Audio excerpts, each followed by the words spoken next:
As-tu déjà eu l'impression que quelqu'un te mentait? En moyenne, les gens mentent au moins une fois par jour pour différentes raisons. Les principales sont protéger quelqu'un, éviter des conséquences négatives ou manipuler une situation au détriment d'une autre personne. C'est précisément pour cela que savoir repérer un mensonge n'est pas juste une curiosité, mais une véritable forme d'autodéfense contre la tromperie. Le FBI utilise des techniques de détection du mensonge lors de ses interrogatoires depuis des décennies. Aujourd'hui, voici les méthodes les plus efficaces que tu peux utiliser dans la vie quotidienne pour savoir si quelqu'un te ment. Avant de continuer, n'oubliez pas de liker la vidéo, de vous abonner et d'activer la cloche de notification. Cela ne prend que 2 secondes et ça soutient énormément la chaîne.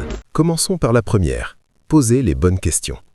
Une étude menée en 2018 a analysé quel type de questions fonctionne le mieux pour dévoiler un mensonge. Les questions trop générales comme « Tu peux me raconter comment ça s'est passé hier soir ?» ne sont pas très utiles, car elles laissent place à des réponses vagues et permettent d'éviter les détails gênants. Les questions avec une supposition positive, comme « Tu n'es pas rentré tard, n'est-ce pas ?» sont un peu meilleures, mais elles suggèrent encore une porte de sortie facile.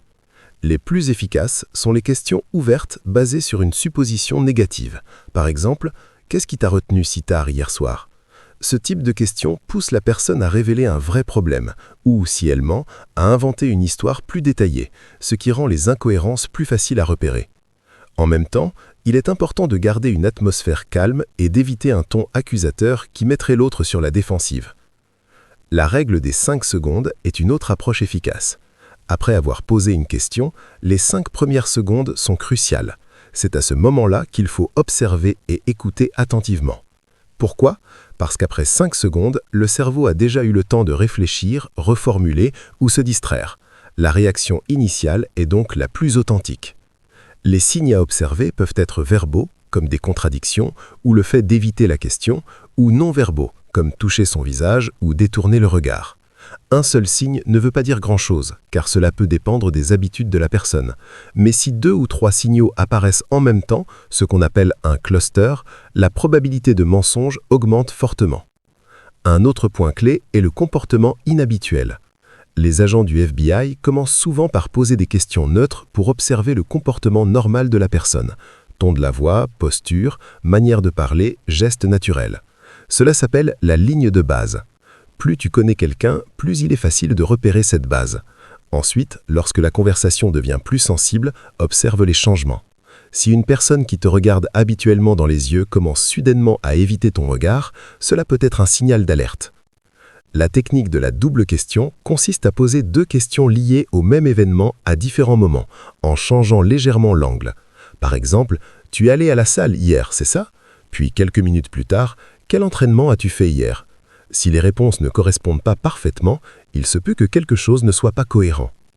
Les mots d'hésitation sont également révélateurs. Une personne qui ment choisit souvent ses mots avec plus de prudence. Cela se manifeste par des expressions vagues comme « je pense »,« peut-être »,« il me semble ». Ces phrases permettent d'éviter une affirmation ferme et de garder une possibilité de recul. Cependant, ce n'est pas une preuve absolue, car le stress ou une mauvaise mémoire peuvent produire le même effet.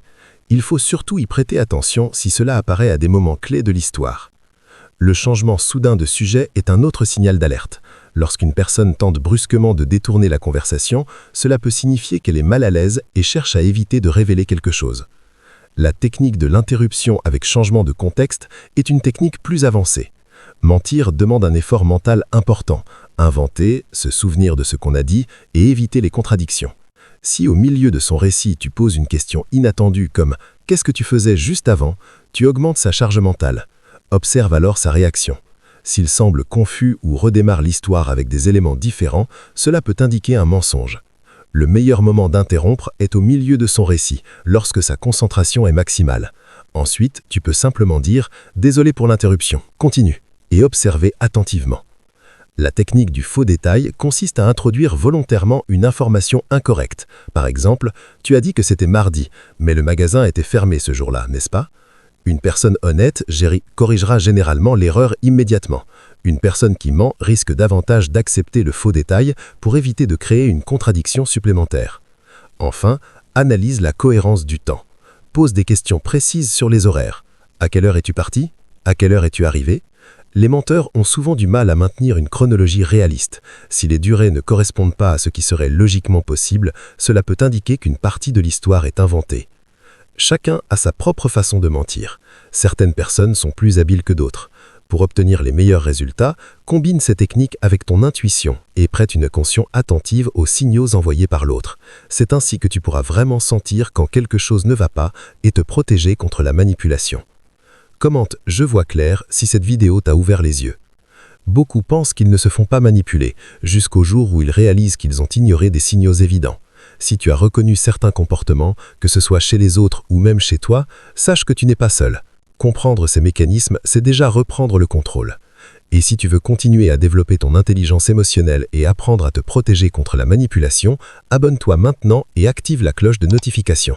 Les prochaines vidéos pourraient éviter la prochaine tromperie.